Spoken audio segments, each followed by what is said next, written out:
Mr. Prime Minister, dear Narendra Modi, Head of State and Government, Ministers, Ambassadors, CEOs, ladies and gentlemen, Namaste.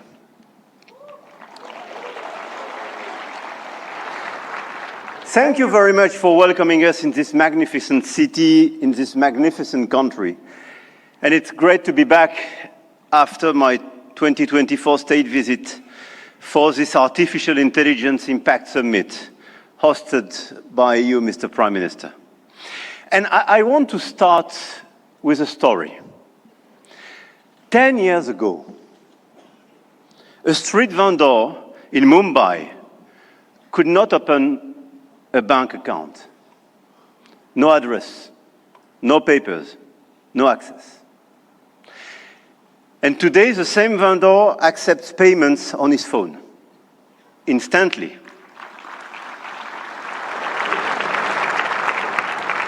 Instantly, for free, from anyone in the country. That is not just a tech story. That is a civilization story.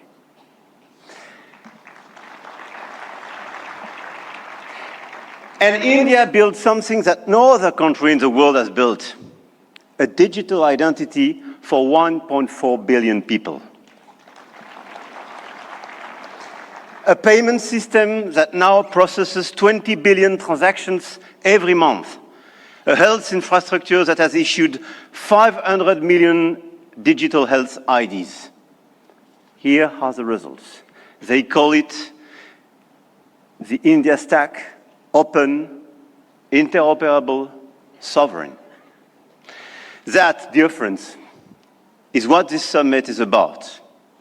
We are clearly at the beginning of a huge acceleration, and you perfectly described it during your interventions. But let me just recap during 1 year what happened. Last year, when France and India co-hosted the AI Action Summit in Paris, we set a global guiding principle for technologies that would transform our societies and our economies. We said then artificial intelligence will be an enabler for our humanity to innovate faster, to disrupt healthcare, energy, mobility, agriculture, public services for the good of mankind. Both of us, we do believe in this revolution. 1 year ago, the landscape started to shift. The US announced Stargate, China launched DeepSeek, AI has become a major field of strategic competition, and big tech got even bigger. And a lot of them are in this room and still accelerated during the last year. AI, GPU, chip tensions are now directly translated in geopolitical and macroeconomic terms. Sometimes for the best, sometimes for the worst, I have to say. But clearly 1 year ago, we demonstrated something else. Hegemony from any quarter is not a fatality. There is a path for innovation, independence, and strategic autonomy. And this path, I'm convinced, is one of the countries like France and India must take together. And we've already achieved a lot. If we speak about models, you perfectly described the acceleration and the diversity of this model.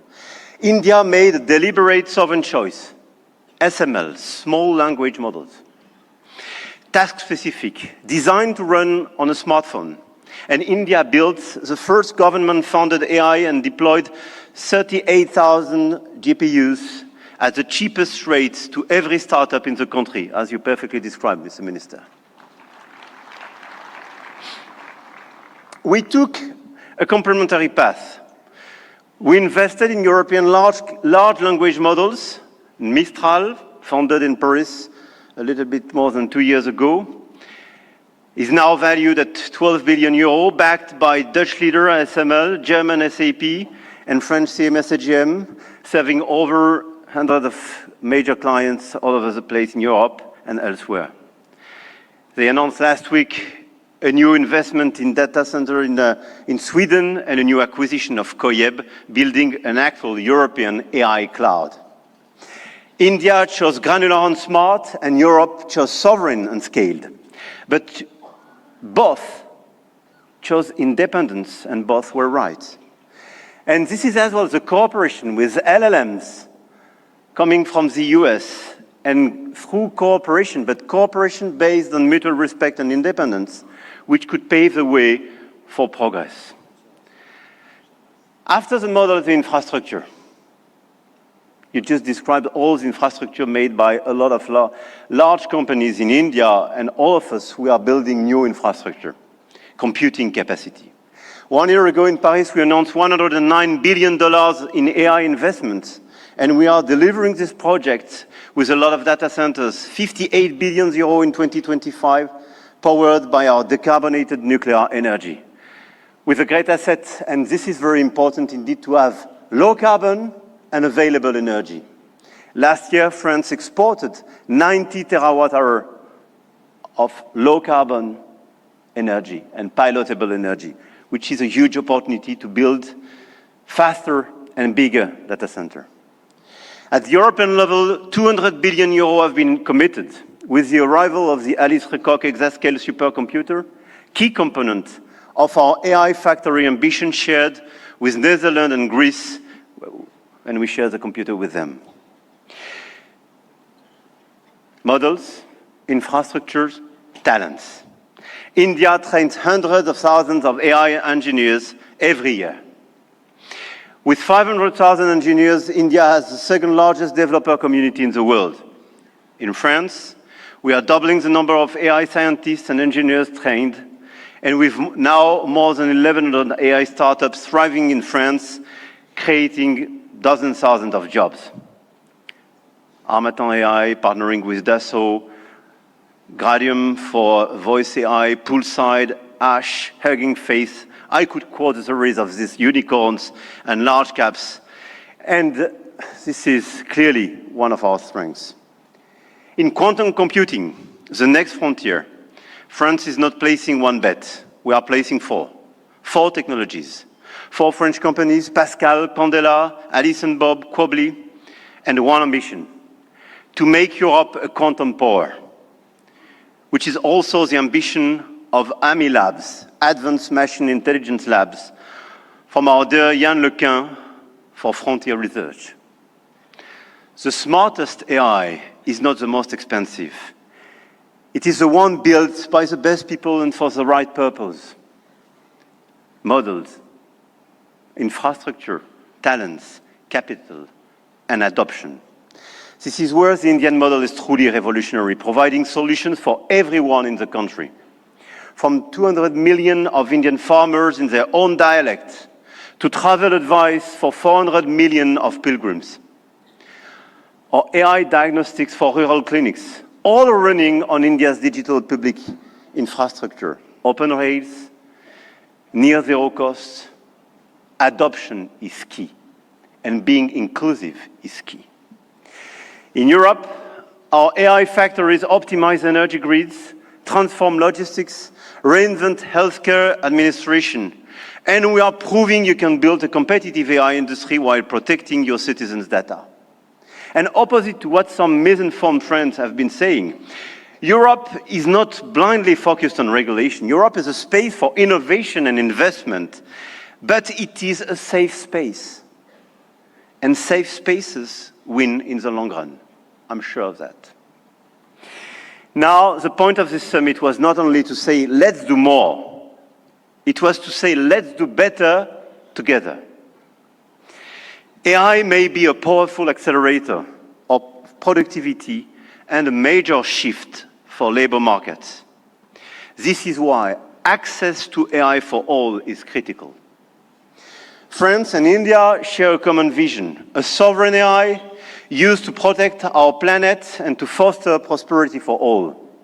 In health, we launched the Indo-French Institute for AI in Health, a partnership between Sorbonne's Brain Institute and AIIMS Delhi, and the partnership between ASH and St. John's Research Institute in Bangalore will use AI to transform hospital administration as well.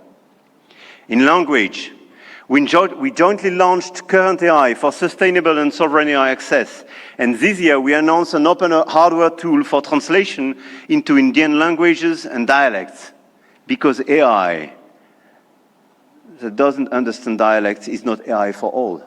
And this is why we do endorse this initiative for diversity in language. In sustainability, our Coalition for Sustainable AI now has more than 200 supporters. Today, with India and UNESCO, we launch an international challenge for sustainable AI models. Last year in Paris, we called it action. This year in Delhi, we call it impact. But the real name is simpler: AI together. AI and digitalization will be a key theme for the months to come. And the key theme for the Africa Forward Summit we will host with Kenya in Nairobi in May. The continent, the African continent, with the youngest population that will double in 25 years, deserves the best digital tools. And at a time when tensions are rising, there is an increased sense of urgency to direct all our digital tools towards this inclusive approach. And in order, indeed, to be strong here in India, but to be strong as well on the African continent. And let's focus all together towards bridging rather than dividing, creating rather than destroying, sharing rather than taking. France intends to use its G7 presidency to foster that vision. I know, Mr. Prime Minister, that India will do the same through your BRICS presidency. No country is bound to serve only as a market where foreign companies sell their models and download their citizens' data. No country. One of our G7 priorities will be as well children's protection against AI and digital abuse. You just mentioned it, Mr. Secretary General. There is no reason our children should be exposed online to what is legally forbidden in the real world. Our platforms, governments and regulators should be working together to make internet and social media a safe space. This is why, in France, we are embarking on a process to ban social networks for children under 15 years old.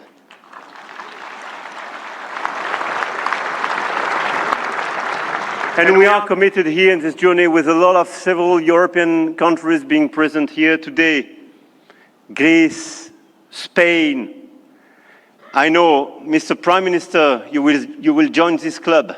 And this is a great news that India will join such an approach in order to protect children and teenagers.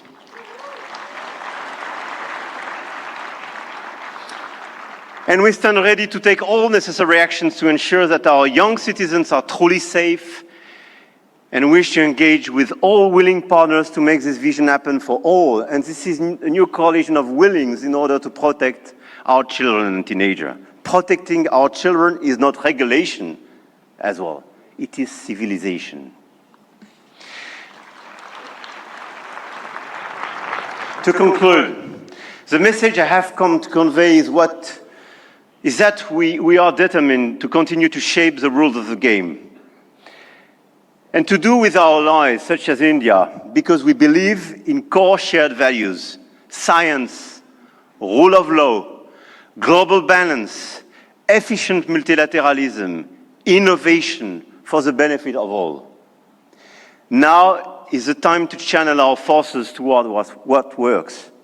Concrete action and solutions that make AI more sustainable, efficient, and accessible. Targeted funding to leverage talents and creativity. Appropriate rules to prevent abuse and protect all our citizens. Strong partnerships that help build new AI solutions, more safe and more sustainable.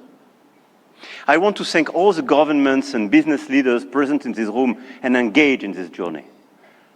I know your goodwill and now your commitment in order to deliver these concrete results. We do believe in innovation, but we do believe in a better place, in a better world as well. And I don't believe one second it's incompatible. And let me say one more thing about partnerships, because this is not a two-player game. Last week, India and the UAE announced a joint AI partnership, a supercomputing cluster, shared data centers and innovation corridor. And India brings the engineers and the frugal models, and the Gulf brings the capital and the infrastructure. And together, they build faster than either could alone. France knows this equation well. With UAE, we engaged and they committed billions of euros for innovation and data centers in our country, and this partnership creates more value together.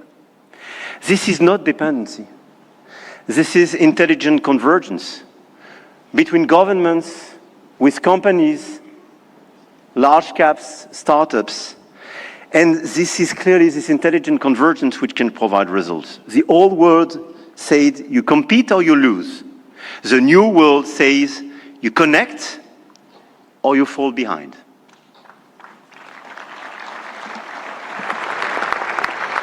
And I started with a story about a street vendor in Mumbai. 10 years ago, the world told India that 1.4 billion people could not be brought into the digital economy. India proved them wrong.